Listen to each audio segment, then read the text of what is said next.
You could go over there and be Jordan Poole with the cape on. Da-da-da-da. Don't worry, guys. Pool Boy's here to save the day. Suck brick, kid. Hiya! And average 23 on 35% shooting from the field. Go do that. We gonna be happy for you, bro. The Warriors made a smart decision. Mike Dunleavy already making some good decisions. Yeah, I underrated him too. That was a great decision, a smart move.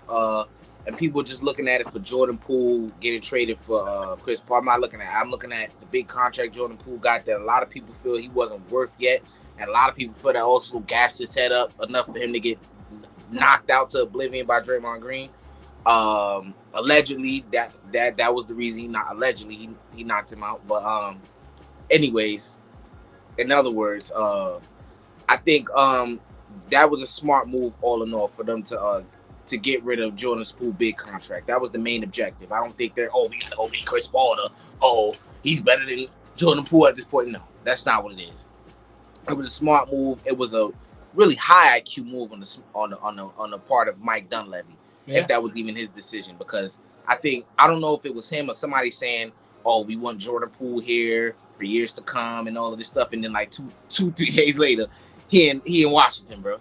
We love having those guys here. Jordan, especially with his contract extension, we plan to have him here for 4 more years at least. You know what I'm saying? So people say whatever, but I think it was a smart move. Chris Paul will be making $30 million this upcoming season. If they can move him in the trade deadline and probably get a couple players for him, whoever's foolish enough to trade for a 38-year-old Chris Paul who worth $30 million, that's all it. But it's a lot of people who probably are still believers in it. I'm not disrespecting him. You know, this is just me living in reality. A lot of you people don't live in reality. This is the reality of the situation. But if Chris Paul is going to stay, which I'm hearing he is going to stay with the Warriors for the season, everybody knows what everybody's saying. You know, I'm sure you guys have watched a bunch of videos explaining that how will this work. The Warriors are fast. Chris Paul's slow. Chris Paul runs a lot of pick and roll. The Warriors don't do that. And is he going to start with the second? Is he going to come off the bench with the second unit? Is he going to start? Well, I think there's a 95% chance. No, there's a 98.9% chance he will be coming off the bench if he stays with the Warriors, in my opinion. Running a lineup, which the Warriors are already small, running a lineup with Chris Paul at the 1, Steph Curry at the 2, and whoever else after that is just foolish to me. They're already small. What they needed to improve on is getting size, and adding Chris Paul into the starting lineup does not make things much better. It just doesn't. I think you might as well kept Jordan Poole at that point. Right, you could put him on the come off the second unit, and he can run with those guys. You know, he's not going to run much, but you know what I'm saying? He could be the guy, that the 6th man off the bench with the second unit. That's the role you would put him in. But still, even then, how would it fit? Chris Paul, he needs the ball in his hands to really be effective. He's not moving off ball. He's not doing any of that at 38 years old. He's injury prone. I don't know how this will work. I'm not an X's and O's guy like that. It's going to be a process with this. Chris Paul, in the regular season, 14-9. Jordan Poole, I think about 20-5. All right. But in the playoffs, both them guys just were terrible this year. I can give the edge to Chris Paul. He did battle injuries. Jordan Poole didn't really battle injuries the whole year. He had a lot of leeway. Steph was out a lot of games this year. He was kind of the main guard at some point in time, bro. So, if anything, I feel like we took a slight W getting Chris Paul in this system. Chris Paul can play more at a certain pace, whether he's on the bench or off the bench. I hope he stays on the bench and runs with that unit, because we don't need small ball, bro. Our problem, a reason why we lost a lot of games last playoffs we lost in general. We lost to the Lakers was because of our defense and being undersized and just having AD dominate, having the bench players or the players that we least expected dominate us late in games or in games that we didn't know they were going to. For example, what's old boy named Lonnie Walker? He came out, had 15 in the fourth quarter. Austin Reeves had a good series, that whole series. Austin Reeves had a whole good playoffs, but you know what I'm saying? That series, he was really good. It was like we were so focused on LeBron and AD after the first couple games. We just got dominated by some of the bench players or some of the players we weren't expected. And a main reason, again, we lost that was because of Jordan Poole. He honestly played worse than Chris Paul, and Chris Paul was bad. This like you said, it was kind of hard for the Suns to play Chris Paul at certain points in this series against the Nuggets. Jordan Poole, I felt like it was worse, and they still tried to play this man. So I think I'll give us a B plus for the trade. We got rid of loose picks anyways. Also, Chris Paul is only on 1 year on his contract compared to Jordan Poole's 4 years. He would start getting paid this year, which 30 mil for the next 4 years would have been, crazy for us compared to giving Chris Paul 30.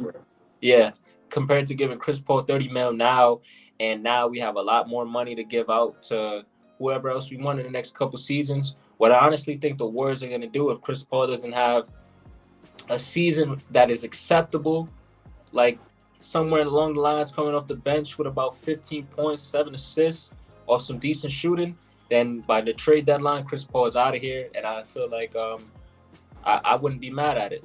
I wouldn't be mad if they got rid of Chris Paul because of that. And if he does come off the bench, if Chris Paul finds the way to, because we know Chris Paul has an ego, we do know that. But if he can find a way to come off the bench and run with those young guys, and it's no Jordan Poole, so the ball will officially be in his hands. And when you got guys like Kuminga coming off the bench, Moody, a couple other guys, right? Patrick Baldwin, we drafted a rookie, pretty decent rookie. I forgot his name. It's like Brandine or something like that, right? Guys like that, younger guys who can run, run a lot and help Chris Paul out while he's mainly dribbling the ball. This could be a good situation for the Warriors because there's no ball. That's another thing the Warriors did struggle with because coming off the bench, right? You did have Jordan Poole who can handle the rock, but in terms of him passing the ball, Jordan Poole is an average passer. Probably worse than that, but at most he's an average passer. He's not really what the Warriors needed off the bench. He has the scoring, but Chris Paul can give 15 of the 20 points he was getting off the bench, maybe 14, 13, and give out more of the points to the younger guys and get them going, get them with more minutes, because we know how the Warriors are with some of those younger guys. They don't really play some of those younger guys because they don't have no playmaker for them on the bench. Chris Paul can come out and he can help those guys with that. Get Jonathan Kuminga active, get those guys active. I feel like I give this a B plus as well. I gave the last one a B plus or a B minus. A B minus. Yeah, I give this a B plus because this can go right if they pick up someone good in free agency, a good big man, whether it's a 4 or 5, and have him next to Looney, bring back Dre, or start him and Dre and have Looney come off the bench with Chris Paul. There's a lot of things the Warriors can do teams or right before the season starts. And let me say this about Jordan Poole, bro. Let me clap it up for Jordan Poole, bro. You got what you wanted, bro. You got what you wanted. Draymond knocked you out. I don't think Draymond would do that for no reason. I mean, you pushed him, and I think it was a little bit more to that in context to that conversation you had before he snuffed you out, tapped you out. And I don't want to assume, allegedly, he knocked you out because you gassy yourself and getting big-headed because of the contract you just received. But you wanted to pout, be unprofessional, and do all of this weird stuff, not move on. If you're not going to ask the man for the fair one to get your revenge, then just forget about it, bro. If you're scared, leave it as that. If you don't want to get the one-on-one with the man, just forget about it.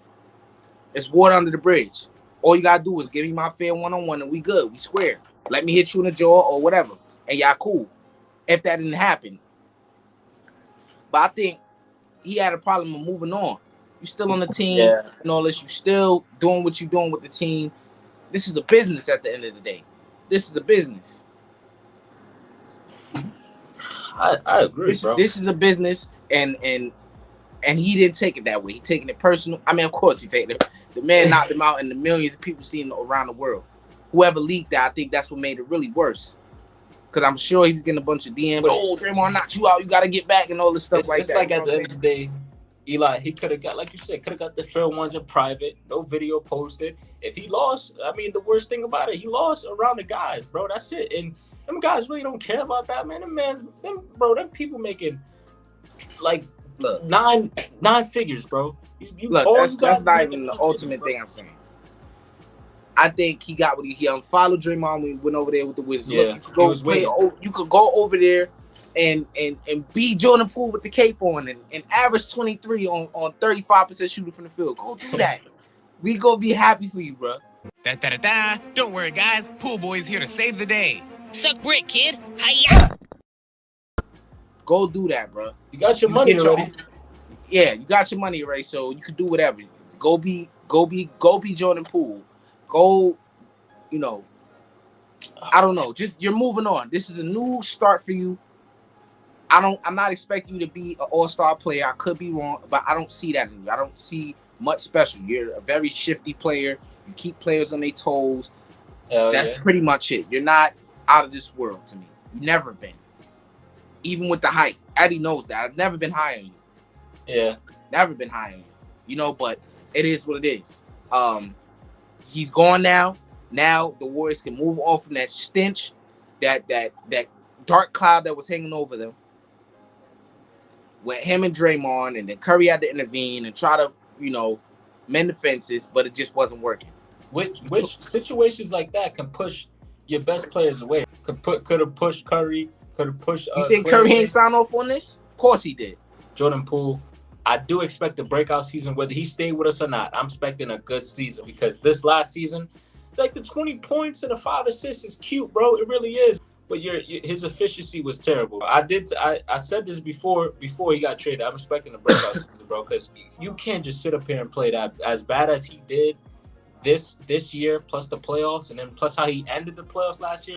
That chip is back on. Well, the chip was on his shoulder where he got knocked out, but it's even there more now. It's two Lay's chips on his shoulder now, on one on each. He got it like he has to. Eli, whether you like him or not, you got to admit that. Well, it's not about you liking him. Whether you believe it or not, you got to admit that he has to come back and do something. He has to prove himself. But that contract he do. Yeah. Now you're the best player on the team that you went to, arguably, is between you and Kyle. Now you got your own team. You're the starting guard now. That was nothing we could say at this point.